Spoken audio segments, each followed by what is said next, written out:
Everyone, అందరూ ఎలా ఉన్నారు? బతుకమ్మ ఫెస్టివల్ బాగా సెలబ్రేట్ చేసుకున్నారా? నాకు కామెంట్ సెక్షన్లో చెప్పేయండి. ముందుగా అయితే అందరికీ బతుకమ్మ శుభాకాంక్షలు. సో ఇది పెళ్ళాక వచ్చిన ఫస్ట్ బతుకమ్మ కాబట్టి నేనైతే మంచిగా సెలబ్రేట్ చేసుకున్నా. మమ్మీ దగ్గరికి వచ్చేసి చిన్న బతుకమ్మ చేసామన్నమాట. ఇంకా అత్తయ్య వాళ్ళు ఊర్లో ఉంటారు కాబట్టి అత్తయ్య అక్కడ చిన్న బతుకమ్మ చేసేసారు. ఇంకా నెక్స్ట్ మన ఫేవరెట్ పార్ట్, మంచిగా రెడీ అయిపోయినాం మేమైతే బతుకమ్మ ఆడడానికి. పెళ్ళయ్యాక నేను కూడా ఉండను అనుకుంది మమ్మీ బతుకమ్మకి, బట్ ఈసారి లక్కీగా చిన్న బతుకమ్మకు ఉన్నాను అనమాట. మమ్మీ వాళ్ళ ఇంటి దగ్గర మంచిగా బతుకమ్మ ఆడిన తర్వాత బతుకమ్మని తీసుకొని దివ్యక్క వాళ్ళ ఇంటికి వెళ్ళిపోయామన్నమాట, నేను రాజ్.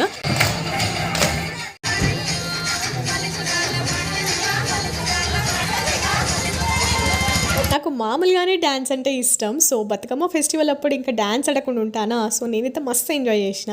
ఫైనల్గా అయితే బతుకమ్మని నిమజ్జనం చేసేసామన్నమాట. మంచిగా మొక్కుకున్నాము అండ్ మా సెలబ్రేషన్స్ అయితే ఇలా అయ్యాయి. అండ్ మీ అందరికీ వన్స్ అగైన్ హ్యాపీ బతుకమ్మ.